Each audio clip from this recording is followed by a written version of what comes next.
Hello all, and welcome to a very secret video.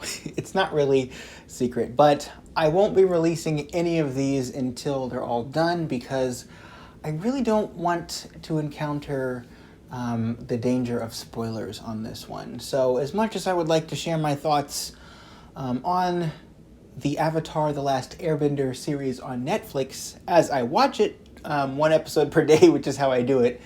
Unfortunately, guys, with things that are released on Netflix, they release the whole season at once. So I can't really release videos as it goes because, YouTube, as you release things, as you post videos that have the title Avatar: The Last Airbender in it, it'll start recommending videos to you that have spoilers from later in the series. And as much as it's true that I've seen the animated series, I don't know what they're going to change, and I would rather not tell the internet that I'm interested in this until afterward. So, for that reason, I'm going to be keeping this under wraps until I finish. So, this is the first one, and I think I'm going to do 9 of these. I might actually do 10, because I might do one beforehand, 8 for each one for each episode, all 8 episodes, and then do one at the very end about what I thought about the whole series. But anyway, this first one is basically going to be what I want from this series. This is going to be about my hopes, my expectations, what I'm afraid of, what I'm excited for the series before I actually watch it. So if you're not interested in this one because it's not really a review, I understand. You can skip to the next one. But if you just want to hear about what I thought going in before I even saw any of it, and I only saw, a couple clips and like the 2 trailers and some stuff behind the scenes I heard. Other than that, I haven't watched a full episode at all. So I'm going to talk about this. If you don't want to hear about that, that's fine. But here we go. So going into this series, I'm a huge fan of the Nickelodeon series, Avatar: The Last Airbender. I saw all of Avatar. I saw all of Korra. I'm going to be talking about spoilers for those things because it's going to be relevant to what I think of the series, so I'm going to warn about that in every video as well. But I'm a person who really liked both of those. I watched Avatar. I was probably just about the right age to watch it because I was 16, so it was tremendously emotionally impactful for me at that age. It was very special to me. I used to come home after school because it was during the time when they were actually showing reruns of Avatar, which they've done on Nickelodeon, I think probably ever since, if I had to guess. But, I really was a fan of that. I used to come home, and even when I was having a hard day from school, I would come home and I'd sit down with Aang and Katara and Sokka and Toph and Zuko, and it's like those people in that series were my friends. It's like I could sit down and I could watch it, and I felt the highs, I felt the lows. When there was a betrayal, I would say, oh no, and when there was something amazing, I was like, yes, I watched, I still remember, I'll never forget the experience of watching the Firebending Masters. I think I was the only one home, so I had no distractions, and I was just in my room, and I had the volume cranked up, and I remember seeing the dancing dragon. I remember seeing the flames lick up the first time. I didn't know that was going to happen. And I didn't know the dragons were coming out. No one told me about that, right? I 100% did not know there were going to be dragons coming out. So just the eyes showed up, and then the dragons flew out, and I was just sitting there in awe of this 2D cartoon on Nickelodeon, right? So that's Avatar. I have all the seasons on DVD. I have the original seasons on DVD because my mom bought them for me. I love my mom very much. She knew that I loved the show, and she just got them for me for my birthday. And then I saw Korra when it came out. I didn't like Korra at first, but then I really grew to like it, and then eventually love it later.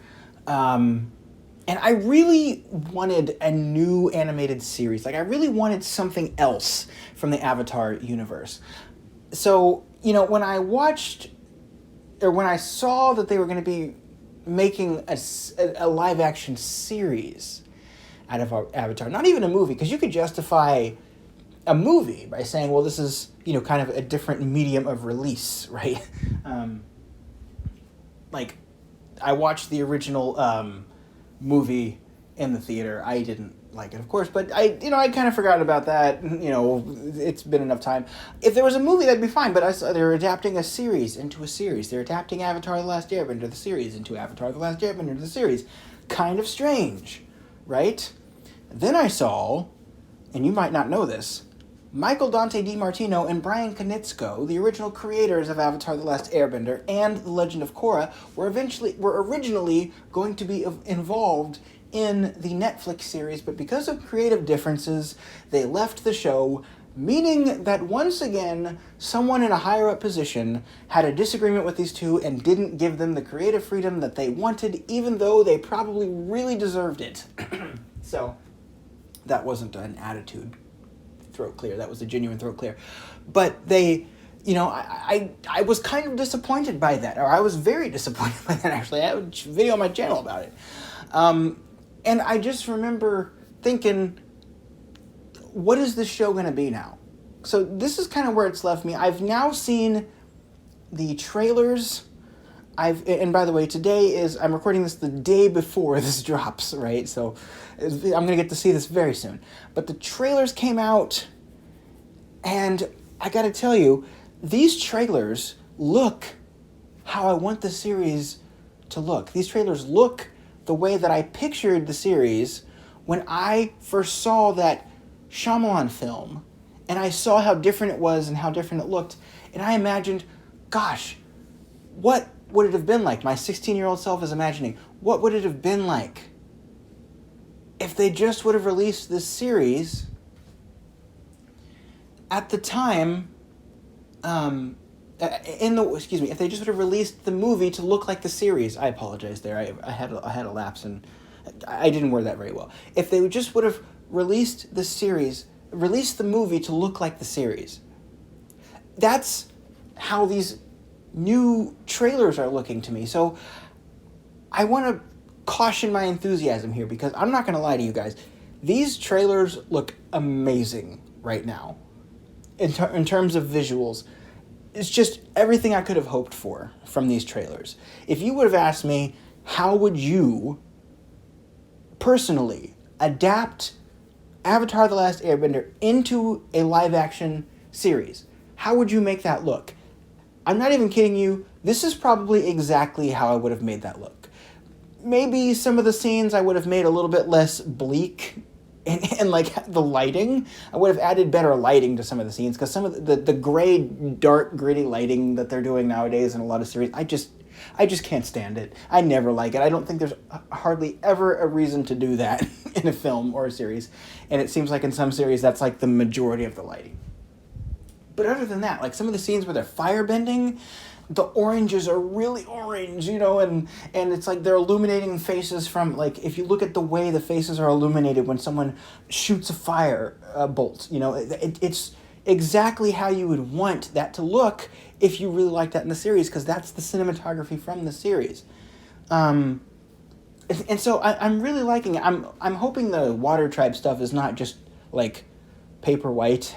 I'm hoping the Water Tribe actually has a lot of blue to it, because if you remember in the series, the Water Tribe was very cool blue and white, not just like polar bear.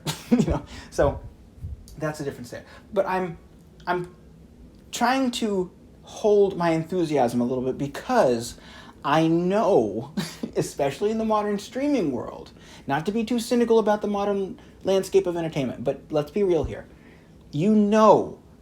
That these people who cut trailers together are really good at their jobs. They can make anything look epic. And I just am afraid, this is my first fear I'm going to talk about, that the series looks really good and is kind of boring. That's my first fear. That it's not going to be engaging. That it's going to be a thing where they check all the boxes for how it's supposed to look, and the fighting styles, but the dialogue and the script and the characters, the entire thing that was engaging about the animated series, really, I mean, it's the lore and it's the look and everything, but mostly it's just the characters, right? I'm afraid that it's not going to be the same in the series. I'm afraid that it's going to undercut some of that stuff. Not intentionally, but just because they, I'm going to say it this way. When you make a new series with an IP that no one has heard of, you have to really work, especially with a weekly release show. You have to make sure that you give the audience enough of a taste of this world and give them enough of a feel for the character interactions where they're going to want to come back next week and the next week and keep building that audience through word of mouth, because you're falling in love with these characters from the jump. Characters, that's what really matters, right? So you have to make that case to the audience. They don't know who Aang is. They don't know who Sokka is. They don't know who Katara is. A lot of them have probably never even heard of, the four elements or of bending, or, they've never heard of that kind of stuff, even though that stuff ties back to mythology. You have to make that case to them. And Korra was in the same world, but you had to make the case again. You have to get people to care about Korra. I would argue that the show was less effective at that because those first few episodes were rushed. And I think it turned a lot of people off, especially since they didn't give very good closure for the last era. They had comics they released in between. Read these comics. Most people aren't going to read the comics. You kind of need to add more closure to Avatar: The Last Airbender before you move on to Korra. I'm kind of criticizing the animated show instead of talking about the new show. But you get what I'm saying, right? You have to make that case. When you're making something that's an adaptation, it's almost like the phrase they say when they're talking about Wall Street banks. It's too big to fail. Too big to fail. You can't fail because the nostalgia is there. The character arcs, everybody watching this already knows about those. So you don't really need to do that much in terms of reestablishing those things because it's already been done. And even if that's not the attitude of the creators of the show, you still have to realize that in their minds, they know these things already. So it's much harder to make sure that you're not cutting corners when it comes to establishing characters and when it comes to establishing a world. So that's something I'm afraid of, that they're going to fall into the trap of a Disney live-action remake, where we don't need to make this moment we don't need to give them this moment as much emotional payoff as we could, because I'm channeling my memories of the emotional payoff from the animated movie, and I'm falsely thinking that I've recreated it here, when really it's just a nostalgia callback that's triggering my emotions. It's not the performance of this new actor in live action. It's not the voice. It's not the scene. It's not the look. It's not the script. It's my memory that's making this emotional. And then when the audience sees it and it's somebody who's never seen it before, they're like, this is boring, right?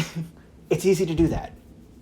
And for us who have not seen this new live action series yet, for those of us watching it for the first time, even if we're aware of that, they're still going to feel like there's something missing. Or if you, I think this is a real thing that happens. If you watch something that's not doing the work by itself to establish the emotional beats and everything else that you love about the original show, if it's not doing that, if you're not getting that from the screen, then I think part of you checks out. You say, I don't really need to watch this. Everything I need to get that emotional payoff is already there in my mind. I don't need to watch it here. That's something I'm afraid of. And going off of that, the script, the lines. I don't want this show to use the same words again. I don't want this show reusing lines that we already are familiar with from the show. I want them reworking it, and here's why. In the same way that you have the emotional payoff that can be a little bit cut off if you don't do the work, I think if you don't do the work to write new dialogue, your brain will shut off when you start recognizing the dialogue. I've experienced this when I've gone to see Disney films. They're saying the same line that I've seen 1,000 times as a child and as an adult in a slightly different way. And unfortunately, I'm not trying to be mean here, but your brain a lot of the time goes, big whoop. Big whoop. They're saying the same thing I've already seen a slightly different way. Why do I need to see this? It's just an imitation of something that I'm already familiar with, and most of the time, I'm sorry, you prefer the original. So, make it different enough. That's really what I want them to do. Make it different enough where you're not just going to say, oh, I know what's going on here, right? If you're going to make a new adaptation, you probably should change something. trying to create the Avatar series, but just in 3D this time. I don't think that's a good thing. That's the second thing I'm afraid of. Third thing, modern script writing injecting itself into the Avatar world. Now, let me be very clear about something, about what I mean by this and what I don't mean by this, okay? Because I worded it that way because I think it's the most accurate way to describe what I'm talking about, but I want you to understand that there's something I don't mean when I say this, okay? I am not saying that things, and let's just talk about what it is here, political things, or things that are just have to do with representation, LGBT representation, racial representation, whatever. Those things that might not have been as prominent when the show was made and are more prominent now, those things are all good things, okay? So those aren't what I'm talking about, okay? So a lot of people use modern as a euphemism for saying there's a bunch of representation here. I'm not really comfortable with that for various reasons, right? That's not what I mean. What I mean by modern script writing is just the tropes in modern scripts that I find heavy-handed and annoying. So the first one is the heavy-handed humor. Having humor that's not built in the world that you're actually putting the humor in. So a good example of this would be Sokka and his cynicism and skepticism kind of being circular, right? Kind of being a self-fulfilling prophecy. Kind of like what Aunt Wu says about him, right? That humor makes sense because that's Sokka's character. And the more you get to know Sokka, the funnier that humor gets, right? And Aang and his silliness. You know, the more you see Aang's silliness when you realize this is a guy who's supposed to be leading the world to peace during wartime, but he's still a 12-year-old kid, so he's very goofy. Like, those jokes, I think, honestly get funnier every time you watch Avatar. What's not funny to me is taking that world and putting jokes in there that are only funny the first time. Like, for instance, having a moment where you think something very sweet's going to happen, and then having someone fall off of something and step into a mud puddle for no reason, right? Now, let me be clear about this. There are a couple jokes like that in Avatar, but those jokes, I would argue, always work within the context of that world. Sokka talking to Princess Yue and falling off of the platform, that joke is funny because, you know, Sokka is so focused on girls, he's not paying attention to where he's walking. That's why that's funny. You get a moment where they almost kiss and Sokka goes, woo! You know, kind of backs up like, oh, okay, let's take a step back. Because, you know, Sokka's feelings are kind of conflicting there, right? Those things, they have the appearance, and this is very important, guys, they have the appearance of some of those other jokes that I'm referencing that I don't like, but they're really not because they all make sense within Sokka's character. What doesn't make sense is having Sokka open up about something sad and then having, like, a big whale fall on him and crash through the ice. And it's just like, you didn't see that coming. It's like, yeah, but it didn't make any sense. A lot of modern movies and shows insist on putting humor like that in.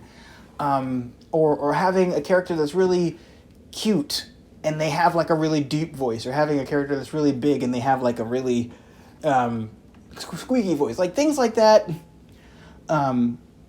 Those jokes are used very sparingly in the original Avatar run. And I think a lot of writers, I'm not saying that they don't have talents, but a lot of writers see those kinds of jokes I talked about with Sokka, and they think, oh, it's just because you thwarted an expectation. That automatically makes it funny. It's like, no, it doesn't. It has to make sense, right?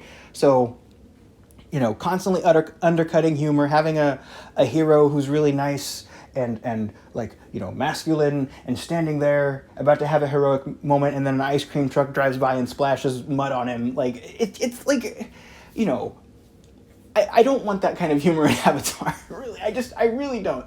And again, I'm not going to say Avatar never had that kind of humor. There's a few things in Avatar that I don't like, A few moments that I think could have been left out of the series that didn't serve it very well. Of course, every show has missteps like that. But in Avatar, the good outweighed the bad so much that you really don't even notice a lot of the time when there's a joke in there like that. So that's the first thing. The second thing is the undercutting the hero. I kind of mentioned this a little bit with the ice cream truck thing with the Marvel hero. But let me explain this a little bit, okay? So it's okay to have a hero that faces adversity and becomes what they are through trial and error and failure, and even using humor for some of that sometimes. There's a very distinct difference between that and undercutting a hero just to balance things out. You know? Well, it's like, this person seems too strong, let's just take them down a peg. Okay, well, why are you taking them down a peg? Are you taking them down a peg because, oh, ha ha ha, every other movie has a strong hero, but look at us, we can laugh at ourselves, ha ha, we don't take ourselves too seriously. It's like, why do that? You know, it's like, and you might not know what I'm talking about here, but if you look for it in shows, you can see it, right? Like, again, this character, it's not even done for humor most of the time, or a lot of the time. It's done to boost up a new character some of the time, right? This is done with male and female characters a lot, where it's like you have a strong male character and they have to just become stupid all of a sudden because you're trying to prove that the female character is also strong. And by the way, guys, strong female characters is something that Avatar excels at. That's why I really, really, really don't want to have this happen, because think about Master Paku. Master Poophead. Think about Master again. Yeah, mature humor, right? Think about Master Paku and Katara, right? That fight between the two of them, having the established male strong character and having a female character who's much younger, much less experienced, take him down a little bit, not really take him down, but stand up to him and make her stand, and showing that she is really triumphant and really strong. Keep in mind why that worked. It worked because Master Paku was representing a very sexist form of traditional, like, martial arts in that case, right? This is representing, like, a lot of sexist I'm not saying martial arts is sexist, right? But it's using martial arts in this case because it's representing something that's established. It's been there for a long time. A lot of, societies have traditions that go back a long time that we don't use nowadays, and some people don't want to change them. That's a very common topic of contention in society, right? Katara is someone we've seen grow and struggle all season, and to have her get to that point where she's just about to get a master and get held back by some outdated rule is very frustrating for the audience, right? And Master Paku, if he really, if Katara was there and he actually wanted to defeat her, fully just take her out, he could do it, right? You'd know that. But that's not the point of that scene, right? The point of that scene is that Katara is standing up and saying, you can't knock me down, I'm going to be here, I'm going to make my stand, and I'm going to show you what I believe in. That's why we love Katara in that scene. That's why we root for Katara in that scene. Not because she's a female character trying to beat up a strong male character. That's not what it's about, right? It plays a role in it because it's about, it's about discrimination and it's about tradition, and that's superficially what it's about, but it's really about a character facing adversity, standing up to someone, and we use that opportunity to show a female character standing up to a patriarchal practice in society, and it works really well. A lot of shows, I think, try to do that, but they don't do the necessary work first, and it comes off as completely disingenuous. A show that I think did this, She-Hulk. I have to kind of go into a little bit of a spoiler for She-Hulk.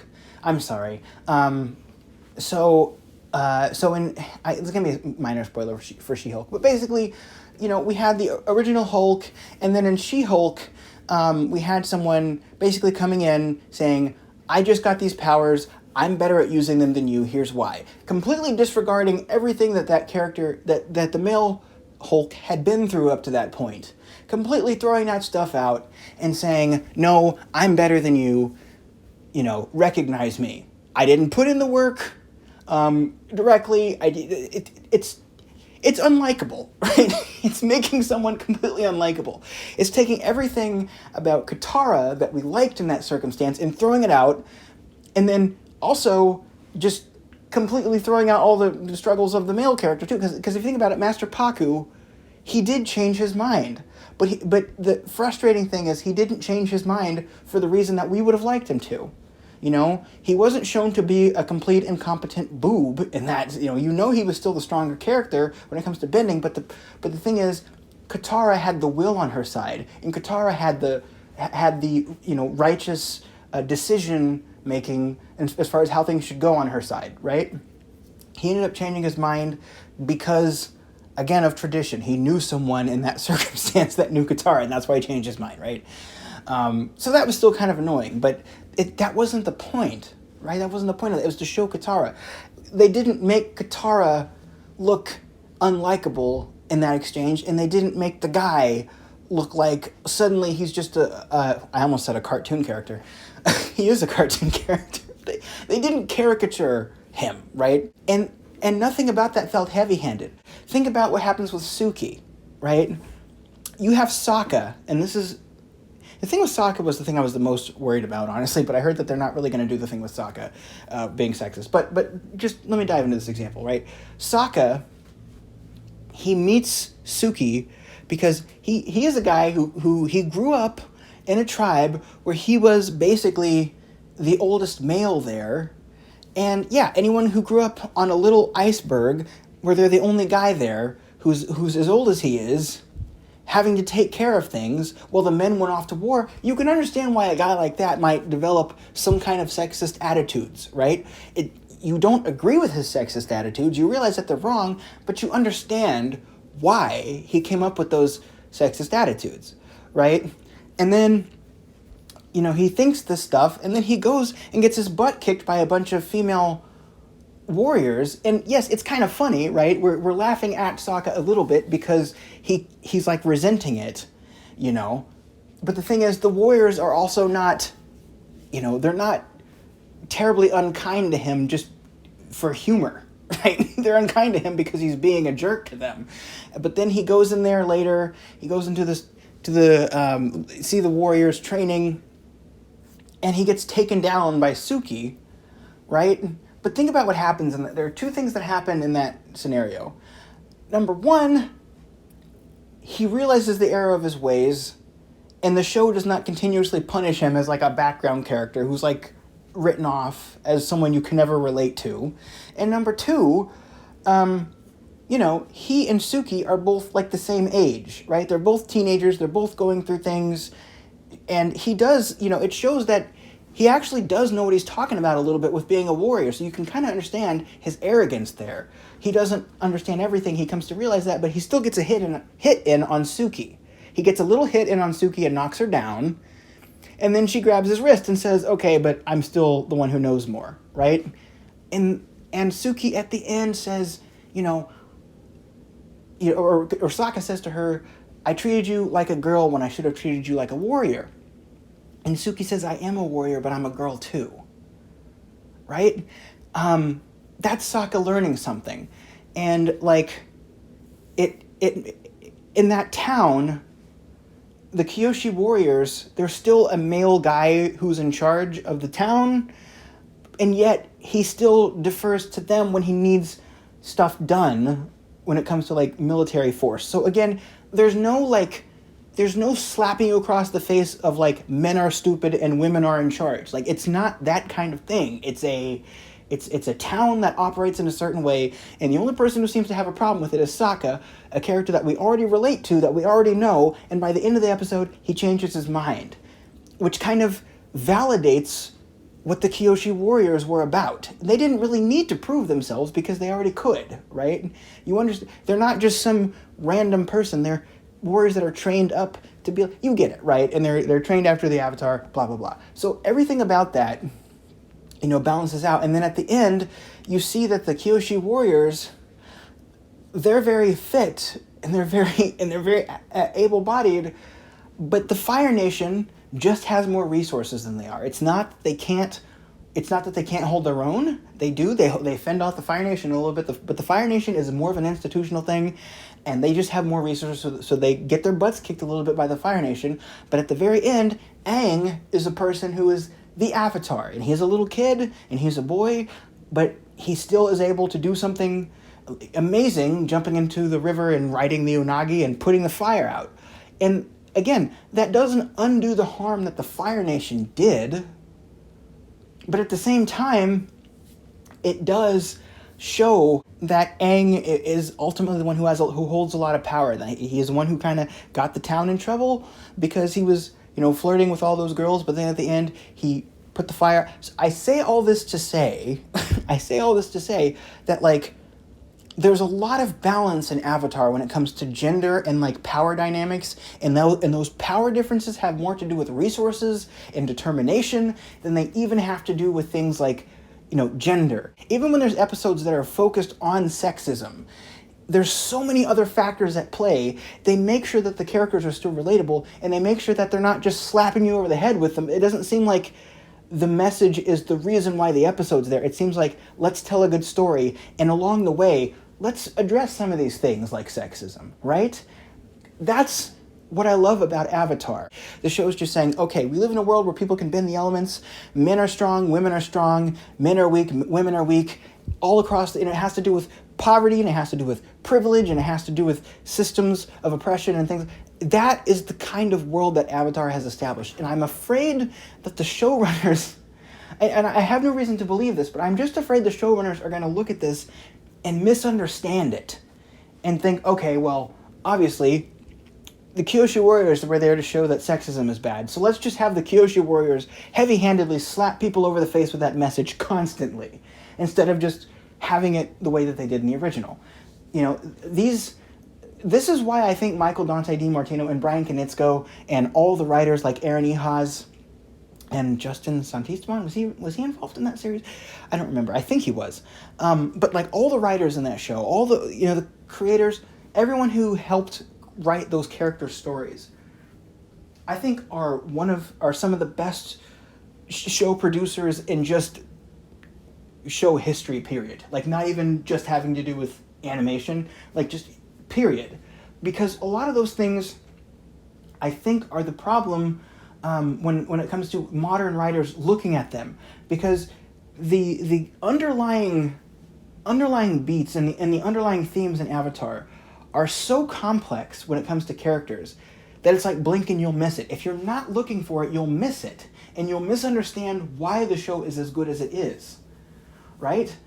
Because universally, almost universally, when people watch Avatar, a few episodes, they're hooked. Why is that? Is it because bending is really cool? Is it the world? I'm sure that's part of it, but I think it's because those characters are rock solid. Those guys knew what they were doing right from the beginning, even with Zuko. They knew what they were doing from the first episode. They knew what was going to happen with Zuko in very great detail about his character motivations. They had a rock solid understanding of what those characters were, how they related to each other, how to write that humor, how to write that relatability, when to put the jokes, when to put the emotional moments, and how to tie it all together. And I think, first of all, that's why this new series doesn't need to exist. But second of all, like, I just don't know if you can really capture those things again without the guys that really understand that, being Mike and Brian. I just don't know if you can do that. And you could say, maybe you have some reservations about Korra and the way Korra handled that, and it was really different. And I could have that discussion. I think maybe almost certainly Korra didn't have the same kind of story arcs that they had in Avatar with the characters. It was very different. But I just don't know if you can really add to that in a way that makes sense, where you have characters that are having new layers of things, maybe saying things more explicitly, and diving more into those character deep motivations. The show goes so much further than just water, earth, fire, air, bending the elements and taking down Fire Lord Ozai. It's just so much more than that, and I just don't know if this new show can capture that. So that's what I'm afraid of. But let me tell you about some things I'm excited for. I talked about what I'm afraid of in the show. We talked about some things I'm excited for. I've seen some of the scenes. I actually, the other day, turned off the show because I really liked what I was seeing, and I'm like, okay, I like this stuff that I'm seeing. I want it to be a surprise. So I just shut it off. There were more clips. I'm like, I don't want to watch more clips. So that's why I shut it off. You know, it seems like maybe the new Avatar is taking a more traditional martial arts look, making it a little bit more dark, making it more like some of the old martial arts movies. That I like. I don't mind that at all. Especially if they make it more supplemental, where they just explore different parts of the world. I know they're still going to be doing the main storyline, which is why, if they were going to be doing live action Avatar, I would have much rather have had it be a different series, about a different Avatar. But whatever, okay. They're doing this. That I can stand. That I can actually get behind, right? And I don't know. I really am excited to sit down and watch this. I think regardless, I'm going to enjoy this no matter what, right? I'm going to enjoy this series no matter what they do with it. But, gosh, I just really hope it's good. But again, I love Avatar so much that I'm going to say, if it's not great, no great loss, right? No great loss. If it's not all that great, it's fine. And the reason it's fine is because Avatar is still there. We'll still have that series. No one's ever going to be able to erase that, and that's just fantastic. It's one of those rare pieces of art, and I think this about the original Star Wars film from 1977 as well. It's one of those things, they say it's like lightning in a bottle. It happened, it was there, we all saw it, it's a part of our culture, and nothing anyone can do will take it away. That's the great thing about human experience. And I didn't mean to get so broad and philosophical with this, but like I'm so excited to watch this. Even if it's not good, it's fine. I'm here along for the ride. And tomorrow I'm going to wake up, I'm going to fire up my Netflix, and I'm going to watch Avatar: The Last Airbender, guys. Until that time, until I see you on all these reviews, I thank you very much for listening. I almost said, may the force be with you. Oh my gosh, I need to go to bed. Guys, thanks very much. And I'll see you on the other side. Bye-bye.